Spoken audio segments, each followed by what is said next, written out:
ini kita sama-sama belajar dari firman Tuhan. Kita tahu kita semua ini adalah keturunan dari Adam dan Hawa yang menanggung dosa. Tapi ketika Abraham diberkati, Tuhan juga memberikan kepada kita berkat yang berlimpah, yaitu berkat Abraham untuk sampai kepada kita. Tentunya dosa asal yang kita bawa itu juga banyak hambatannya, saudara ya. Tapi biarlah kita belajar dari hari ini supaya bagaimana berkat itu bisa tercapai kepada kita semuanya. Dan untuk itu Tuhan Yesus juga sudah mengorbankan dirinya bahkan supaya kita bisa sampai menerima berkat Abraham itu. Sebagai ayat yang pertama kita lihat Galatia. Sudah saya kasih ayatnya untuk bantu saya baca. Galatia 3 ayat 16. Galatia 3:13, Kristus telah menebus kita dari kutuk hukum Taurat dengan jalan menjadi kutuk karena kita, sebab ada tertulis, terkutuklah orang yang digantung pada kayu salib. Yesus Kristus telah membuat ini supaya dalam Dia berkat Abraham sampai kepada bangsa-bangsa lain, sehingga oleh iman kita menerima roh yang telah dijanjikan itu. Ya, jadi untuk dapat menerima berkat Abraham dan untuk lepas dari hukum dosa itu perlu suatu tindakan yang radikal gitu ya, yang hebat, kuasa yang luar biasa, yang maha kuasa untuk melepaskan supaya kita pun dapat menerima berkat Abraham. Dan berkat Abraham itu yang membuat sampai kepada kita itu siapa? Kristus. Kristus telah membuat dirinya, mengorbankan dirinya di kayu salib dan itu dikatakan terkutuklah. Artinya apa? Kutuk-kutuk yang disampaikan kepada kita harusnya kita terima itu dihabiskan ya oleh Tuhan Yesus melalui pengorbanannya di kayu salib. Satu ayat lagi, Ibrani 6 ayat 13.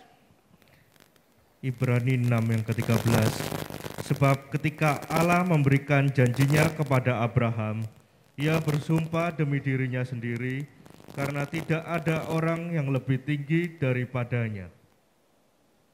Iya, jadi janji itu bukan sekedar janji, tetapi sampai ditingkatkan menjadi kata apa saudara? Sumpah. Saudara kalau punya teman bilang, aku janji besok aku ke rumahmu ya. Nah itu kadang-kadang bisa dilanggar karena berhalangan, karena diremehkan atau apa. Tapi kalau sudah sumpah ya toh, yang namanya pejabat apa itu kalau sudah disumpah itu suatu hal yang bukan main-main ya kan. Benar. Janjinya pun sudah teruji apalagi sumpahnya. Jadi hari ini kita harus imani untuk kita itu bisa menerima berkat Abraham sampai kepada kita. Karena apa? Karena Kristus sudah menebus kita, membuat kita sampai. Tetapi di Alkitab ditulis banyak hal. Kadang-kadang yang membuat kita juga berpikir ya. Yang pertama itu ya ada kisah dari seorang keturunan Yusuf. Cucunya Yusuf yang namanya Selafehat ya. Itu cucunya Yusuf.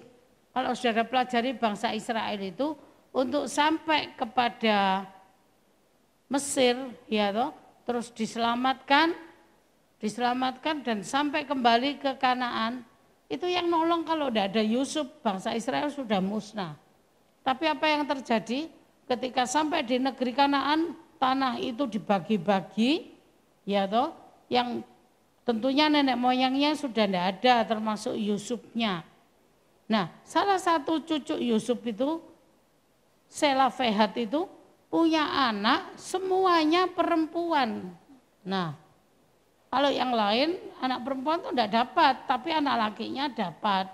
Tiap suku, 12 suku itu begitu saudara ya, kecuali Lewi. Lah 12 suku itu, 11 suku itu semua dapat bagian. Tapi tiba giliran Yusuf, cucunya itu tadi, yang Selafet, anaknya perempuan semua.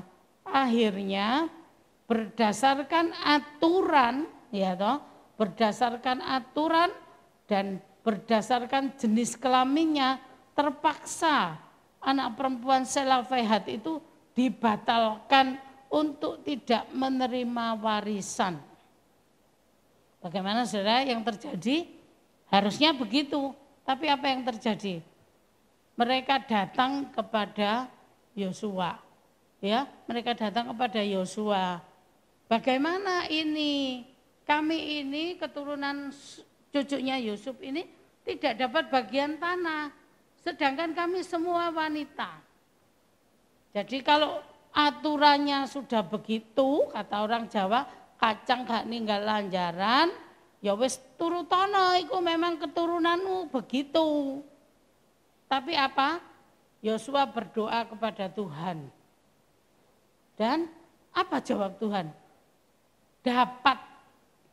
Jadi apa yang harusnya merupakan aturan baku. Tuhan kita itu punya kemurahan. Apalagi sebelum Tuhan Yesus disalib pun mereka sudah melakukan ini ya Tuhan itu dan membatalkan. Dan Yosua dibilangi, ya kamu harus memberikan mereka. Jangan tidak diberi hak waris hanya karena mereka wanita. Ini contoh yang pertama, saudara ya. Contoh yang pertama, jadi kalau kita datang menyelesaikan masalah dengan baik-baik, bertanya kepada Yosua dan Yosua berdoa, jawabannya adalah mengejutkan. Peraturan itu bisa dibatalkan. Seperti Hizkia, kamu siap sebentar lagi mati. Mereka Hizkia berdoa kepada Tuhan, memohon belas kasihan Tuhan. Yesaya sampai di depan, balik yang tadi nubuat mati, kamu tak sambung 15 tahun lagi. Artinya sesuatu yang harusnya memang terjadinya demikian. Kita sebagai anak Tuhan berdasarkan Galatia dan Ibrani yang kita baca, ayo berjuang, jangan bilang enggak bisa. Ini aku sudah memang harus begitu. Gak ono katanya anak Selafet, perempuan enggak bisa, ya sudahlah bambung aja lah kita, mengemis sajalah kita. Enggak. Tetapi lewat kesulitan, lewat peraturan yang harusnya itu bukan dilanggar-langgar semaunya. Tetapi memohon belas kasihan Tuhan, datang mengajukan masalah. Ya kalau saudara kami ada yang laki, kami bisa berbagi nantinya. Kalau perempuan semua gini, bagaimana kami harus tinggal? Nah, satu ya, yang pertama. Artinya aturan baku pun bisa dengan kasih karunia Tuhan, semuanya itu bisa. Saudara masih ingat kasih karunia itu adalah pemberian yang kita tidak berhak untuk menerimanya.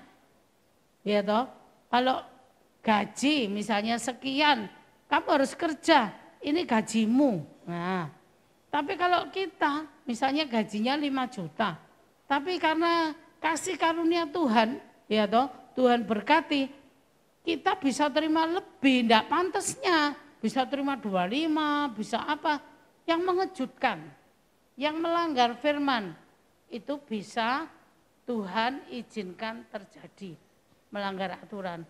Kemudian yang kedua, itu ada Yefta, ya, Yefta itu latar belakangnya di Hakim-Hakim berapa ya, tolong Ever ya, daripada saya megang terus ini.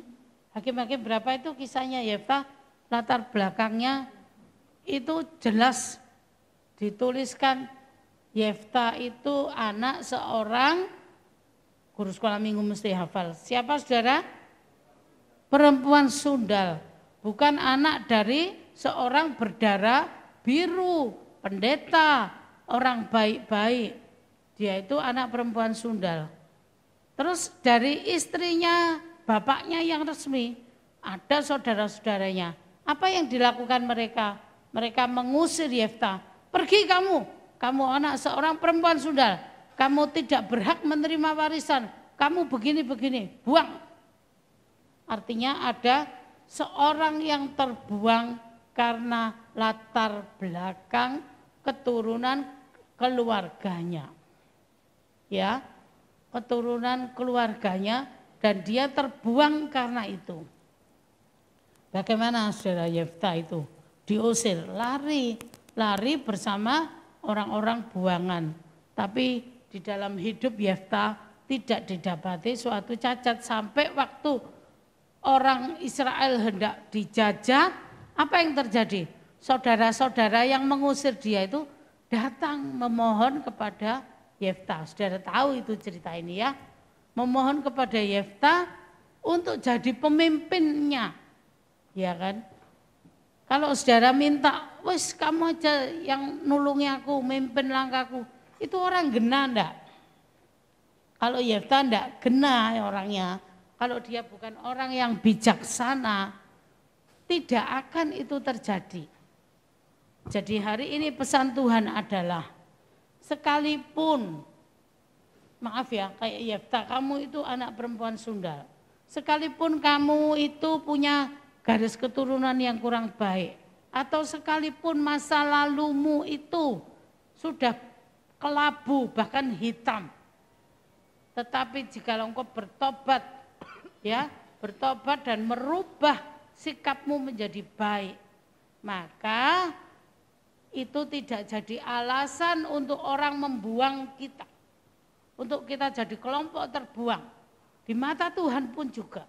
Yefta ini akhirnya singkat cerita melanjutkan memimpin perang, dan apa saudara yang terjadi? Dia sempat bernasar kepada Tuhan, Tuhan nanti aku kalau menang, yang menyambutku di rumahku pertama kali aku datang akan aku persembahkan kepada Tuhan.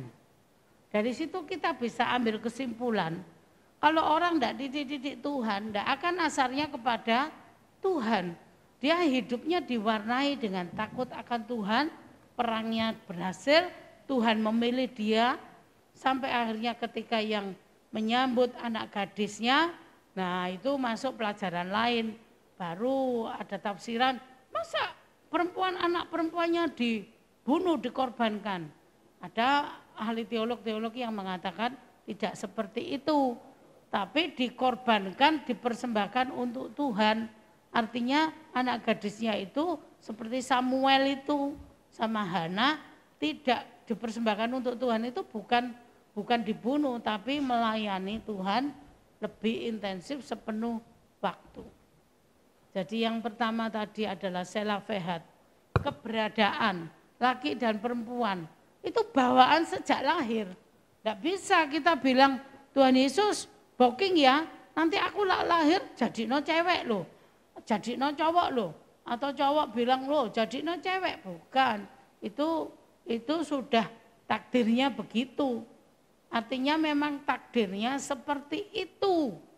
Tapi Tuhan bisa, kalau kita memohon kemurahan, segala bentuk keterbatasan, ketetapan dengan kebijaksanaan Tuhan, itu Tuhan bisa membuat mereka tetap punya hak. Yang kedua, Yefta adalah latar belakang keluarga yang buruk, ya, keluarga yang buruk, ya. Jadi itu tidak menghalangi.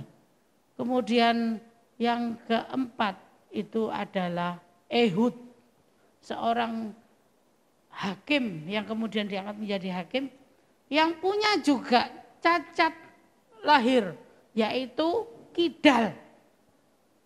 Saya punya ponakan yang agak kidal gitu ya. Dia kalau suruh main bulu tangkis pakai tangan kanan tuh nyemes nggak iso. Ya bisa aja biasa. Apa sedikit berat nggak bisa. Tapi kalau dia pakai kirinya, oh hebat sekali ya. Nah rupanya itu gennya itu dari papa saya, ada agak kidalnya begitu, saudara. Jadi dia dengan tangan kirinya, papa saya itu jauh lebih terampil daripada kanannya. Nah, Ehud ini juga orang yang kidal. Ketika Eglon di dalam hakim-hakim itu disebutkan dia seorang raja yang kejam, lalu hakimnya itu seorang kidal. Waktu Gus Dur jadi presiden, Semua ngomong, apa sing melek sing akeh. Nah, waktu Ehud jadi hakim juga gitu. Lah wong kidal kok didadekno hakim. Rajane sing jajah lho, kuat, gawede, lawemu pisan. Waduh, ya apa ngalanone wong kidal iki kok? Gak kira iso. Nah, pandangan mata itu seperti itu. Tapi saudara tahu apa yang dilakukan si kidal ini, Ehud ini? Dia datang menghampiri Eglon. Kalau di Hakim-Hakim 11 itu ada saudara ya. Itu bagaimana pinggangnya itu menyandang pedang itu di sisi kanan. Jadi di sini, nah kalau orang itu bukan kidal, dia menemui Raja Eglon, yang diperhatikan oleh Raja Eglon tangannya mana? Kanan. Raja Eglon nggak tahu kalau dia kidal. Ya, jadi diperhatikan, oh aman kanannya itu nepuk-nepuk pundakku kok. Ya, Ehud ini menemui Raja Eglon nepuk-nepuk pundak, berbincang-bincang. Tapi apa yang dilakukan si kidal ini? Dengan tangan kirinya dia mengambil pedang yang disarungkan di paha kanannya. Raja tidak tahu. Akhirnya dengan kidalnya dia berhasil menusuk Raja Eglon ini dan tidak dicabut sampai keluar lemaknya. Ketok sam-sami ya, bisa buat siobak mungkin ya. Nah, akhirnya apa? Raja Eglon ini terbunuh dengan mudah. Tidak pakai bawahan, tidak pakai perwira, tidak pakai apa. Tapi lewat kelemahannya, kidal pun dipakai oleh Tuhan untuk mengalahkan Raja Eglon. Punya cacat bawaan ya. Kalau saya lagi nelongso kaki saya ini kok enggak kuat-kuat buat berdiri ya. Terus saya ingat kisahnya Nick itu ya. Nick hamba Tuhan itu ya. Dia itu enggak bilang, Tuhan aku enggak punya tangan, enggak punya kaki. Ayo panjangkanlah tanganku, bentuklah jarinya, bentuklah kakinya. Tetapi di dalam kelemahan seperti itu, Eglon bisa terkalahkan oleh Ehud yang kidal. Saudara ingat hari ini apa kondisi kita? Bagaimana kita? Apa banyak orang yang nelongso, hanya menyesali keberadaannya, merenungi kelemahannya, memahami ini kutukanku, kutukan nenek moyangku. Gitu, saudara?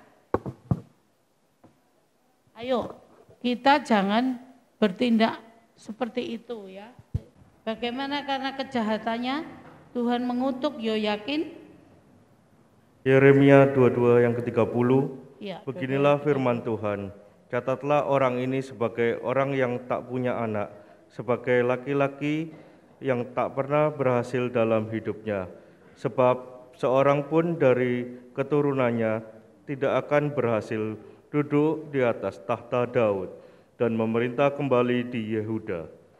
Nah, seorang raja yang terakhir ya, itu di Israel waktu belum pembuangan, Yoyakin. Disuruh Tuhan ngomong apa? Tuhan ngomong apa ke Yoyakin? Yang punya nama lain Konya. Catatlah dia sebagai apa? Orang yang tidak akan dan apa seluruh keturunannya tidak akan yang bisa menjadi raja. Artinya Tuhan sudah menetapkan, karena jahatnya Raja Yoyakin ini Tuhan itu bukan hanya mengutuk Raja Yoyakin, biar kamu dibuang, bukan. Tetapi apa? Alkitab menulis, catatlah sebagai orang yang tidak akan berhasil. Kemudian apa? Keturunannya pun tidak akan menjadi raja. Cincin meterainya, artinya logonya waktu dia jadi raja. Itu aku cabut katanya Tuhan. Sudah jelas? Itu jelas keputusan Tuhan saat itu. Cincin meterainya tak cabut. Gampangannya mahkotanya itu loh. Sudah tidak akan pakai lagi. Tetapi di dalam kitab Esra ditulis seorang cucunya itu bernama Serubabel. Dia tahu enggak riwayatnya? Tahulah wong raja, ya kan? Tahu kalau keputusannya itu tidak akan diberi hak untuk menjadi raja. Terus gimana? Aku loh gara-gara engkong belunat uripe. Saiki putune dadi soro kabeh. Lahir procot membawa kutukan. Begitu yang Zerubabel lakukan. Saudara tahu yang dilakukan Zerubabel apakah seperti itu? Ada enggak di sini yang bilang, aku iki lho lahir mbok dadi anake SBY. Dadi anake Pak Harto maneh. Ya toh, sembarang iso kerjoi, sembarang duitnya banyak. Lahir procot wis di istana. Lah aku wis gobok sik kontrakan. Ada lagi lahir kok di kos-kosan. Wah, banyak. Makanya orang tua enggak becus itu, gini-gini. Mandek ya, hari ini berhenti dari berkata seperti itu. Apa yang dilakukan Zerubabel? Dia tidak mengutuki, dia tidak merasa hidup dalam kutuk. Tapi dari hari ke hari hidupnya, dia hidup taat, takut akan Tuhan. Mendirikan mezbah untuk Tuhan, melayani Tuhan. Saudara tahu apa yang dilakukan tiap hari seperti itu? Ada kan ayatnya ya? Hagai 2 yang ke-24. Pada waktu itu demikianlah firman Tuhan semesta alam. Aku akan mengambil engkau, hai Zerubabel bin Seltil, hambaku, demikianlah firman Tuhan, dan akan menjadikan engkau sebagai cincin materai, sebab engkaulah yang kupilih. Demikianlah firman Tuhan semesta alam. Nah, tadi opanya Yoyakin dicabut cincin meterainya. Kepada Zerubabel, engkau yang kupilih, selain itu apa? Engkaulah adalah dijadikan apa? Cincin meterai. Tuhan pelin-pelan? Bukan. Tuhan bukan pelin-pelan. Tetapi apa yang harusnya terjadi, karena bukan ulah kita dari keturunan atau dari sononya kehendak Allah, lahirnya juga sudah kidal atau apapun yang terjadi, itu bisa dirubah. Merubahnya gimana? Zerubabel hidup takut akan Tuhan. Bahkan ada lagu lama yang terkenal, bukan kuat, bukan gagah, tapi oleh rohku kata Tuhan. Sakaria 4 itu. Tolong Heber dibaca ayat berikutnya, Sakaria 4 itu. Apa yang Tuhan katakan untuk Zerubabel, si cucu orang terkutuk. Sakaria 4 yang ke-6 dan ke-7. Maka berbicaralah ia, katanya, inilah firman Tuhan kepada Zerubabel, bunyinya, bukan dengan keperkasaan dan bukan dengan kekuatan, melainkan dengan rohku, firman Tuhan semesta alam. Siapakah engkau, gunung besar? Di depan Zerubabel engkau menjadi tanah rata. Ia akan mengangkat batu utama, sedang orang bersorak, bagus, bagus sekali batu itu. Nah, saudara tahu apa saja yang bisa menghalangi? Gunung besar menghalangi, ya. Tetapi Tuhan berkata, engkau yang kupilih, engkau cincin meteraiku, ya. Saudara tahu di hadapan Zerubabel itu tidak ada artinya. Saudara, kalau ada masalah besar yang kau hadapi, ya, saudara sudah rajin melayani, saudara sudah periksa diri, saudara minta ampun, berusaha sebaik-baiknya, tapi masih belum selesai juga. Saudara harus pegang ayat ini. Bukan apa-apa, itu bagi Tuhan itu bukan apa-apa. Tuhan itu tidak ada perkara yang terlalu besar untuk Tuhan tidak bisa menolong. Atau terlalu kecil untuk Tuhan tidak mau nolong. Saudara kalau sakitnya cuma pusing biasa, mantri cukup. Ya toh? Tapi kalau pusing kelamaan diobati ini itu tidak sembuh-sembuh. Saudara perlu ke dokter spesialis. Supnya apa? Syaraf. Syaraf tidak sembuh, syaraf kepala. Terus cari gitu. Kalau dokter syaraf kepala itu didatangi orang yang cuma sakit biasa. Aduh, nah dokter umum itu kudu masalahku. Tapi Tuhan, saudara tahu ada masalah besar? Bukan apa-apa. Amin. Perkara kecil, Tuhan meremehkan? Enggak. Saudara tahu kan, saya punya anjing kecil. Ya, suatu hari taringnya dia itu loh mau lepas. Jadi taring yang vertikal itu jadi horizontal. Saya kasihan ya, wis cilik mangan kok wangel men gitu ya. Saya foto ya, saya panggilkan dokter enggak mau. Foto Bu, video. Dokter hewan ini, dokter hewan itu. Saya videokan, saya foto, saya kirim. Dia bilang apa? Anjingnya ibu itu loh mini, terlalu kecil. Saya enggak sanggup lu dokter, ya dokter hewan sih. Terus saya tanya, ada tak dokter hewan yang spesialis gigi? Enggak ono bolak gitu itu lah orang ada. Waduh, terus ya apa iki ya? Saya bingung ya. Akhirnya saya wis kehabisan akal, tak utek-utek kok ya wedi ya. Besar loh Bu resikonya ya. Itu anjing kesayangannya ibu mbok lho ya lek ono apa-apa. Waduh tambah wedi. Cilik Saudara, itu perkara kecil. Akhirnya apa? Mek ini kalau pagi saya ajak berdoa kan, saya ajak, ayo saya ajak Tuhan, taringnya ini loh Tuhan, sakno Tuhan. Saudara tahu, enggak sampai seminggu, enggak ada angin, enggak ada hujan, enggak ada yang jabut, moro-moro, loh siungnya hilang, taringnya hilang. Loh gorden dia dicowari enggak ketemu. Kelelekan kok ya enggak apa-apa ya. Wis setelah putus asa nyari ya saya ingat, loh tiap hari didoakan. Waktu yang tidak kita duga Tuhan nolong. Senang saya Saudara ya, iya. Saya ingat waktu kecil saya SMP itu saksi pendetanya marah-marah gara-gara anjing saya keracunan itu disembuhkan Tuhan. Wah Kristen ini terlalu berlebihan katanya pendetanya gitu ya. Wah wis saya ingat itu ya wis puji Tuhan. Enggak lama taring satunya menyusul. Loh ya apa sih doa lagi. Caranya sama hilang. Lucu ya, lucu. Tapi bagi Tuhan itu lucu. Tuhan bilang, kamu itu kakimu aja belum tak sembuhkan.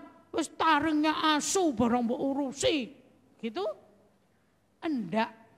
Saudara tahu itu wewenang Tuhan untuk menyembuhkan saya. Juga untuk menolong saudara semua pagi hari ini. Saya tidak mengerti apa yang selama ini jadi beban berat dalam hidupmu. Aku ini turunannya turbo, bukan mesin turbo, turunan bodoh. Loh, tapi bisa jadi bintang kelas. Saudara tahu? Aku ini harusnya terkutuk, harusnya ini, harusnya gini. Tidak bisa, saya jangan ditonton lebih. Saya orang cacat, Ehud bisa berkata lantang seperti itu. Jangan pilih saya jadi hakim. Apa mana mateni rajane sing gede iku? Wis gak iso. Gak mungkin. Bagi Tuhan segalanya mungkin. Amin Saudara. Berkat Abraham mau sampai kepada kita. Jangan mau jadi orang yang hidup di bawah kutuk. Saya dulu aman, saya pikir wong aku gena kok gini. Ternyata waktu saya baca di Keluaran itu Saudara tahu, Tuhan itu membalas kepada penyembah berhala sampai pada keturunan keberapa? Keempat. Loh, aku saya ketiga ya. Mateng kon, tiba oleh warisan aku. Saudara tahu? Nah, hari ini hati-hati yang punya Mbah Buyut, punya engkong, punya opa yang masih penyembah berhala itu ada. Tapi apa Saudara? Ada belas kasihan Tuhan kepada orang yang takut akan Dia, kepada siapa? Beribu-ribu orang. Keluaran menulis seperti itu. Jadi jangan izinkan iblis berbisik di hatimu. Warisi kutukan, kamu tidak layak, kamu harus terbuang, kamu tidak layak. Usir semuanya itu. Bahkan kamu bukan orang yang berhasil, tidak bisa. Gitu ya. Turunannya kok gawa batok ngemis. Waduh, ada aja orang-orang itu ya toh. Tapi bagi Tuhan tidak ada yang mustahil. Zerubabel di depan dia gunung besar diratakan. Oleh siapa? Oleh kuat dan gagah Roh Kudus dari Tuhan. Karena apa? Karena Zerubabel hidup dalam kasih karunia Tuhan. Dia klaim Galatia dan Ibrani tadi untuk sampai berkat Abraham itu sampai kepadanya. Saudara jangan kecil hati. Karena yang bodoh bagi dunia dipilih Tuhan untuk memalukan orang yang pandai. Karena Yesaya juga katakan engkau berharga dan mulia di mataku. Ya, jadi tidak ada kamu terbuang Zerubabel, tidak tahu tak kamu tanya silsilah raja sana. Lihatan catatannya, ya wis memang ngono. Tidak ada itu asal saudara bayar harga menebus dengan hidup berkenan di hadapan Tuhan. Ayat terakhir, 1 Petrus berapa itu? 1 Petrus 1 yang ke-18 dan 19. Sebab kamu tahu bahwa kamu telah ditebus dari cara hidupmu yang sia-sia, yang kamu warisi dari nenek moyangmu. Itu bukan dengan barang yang fana, bukan pula dengan perak atau emas, melainkan dengan darah yang mahal, yaitu darah Kristus yang sama seperti darah anak domba, yang tak bernoda dan tak bercacat. Amin. Tolong pemusik singer maju. Saudara tahu ayat ini? Kita tadi Galatia sudah Kristus sendiri dengan sumpahnya rela menebus kita supaya apa? Berkat Abraham sampai kepada kita. Ayat penutupnya adalah bukan dengan barang yang fana, bukan dengan hal yang sia-sia, bukan dengan hal yang murahan untuk menebus hidup kita supaya kita hidup di dalam kasih karunia Tuhan. Mau saudara hidup dari kasih karunia Tuhan? Jangan anggap sepi pengorbanannya. Jangan sedikit-sedikit sungut-sungut. Jangan mengutuki, bilang aku keturunan orang terkutuk dan lain-lainnya. Hari ini di dalam Kristus semuanya adalah baru. Amin saudara. Kita bangkit berdiri.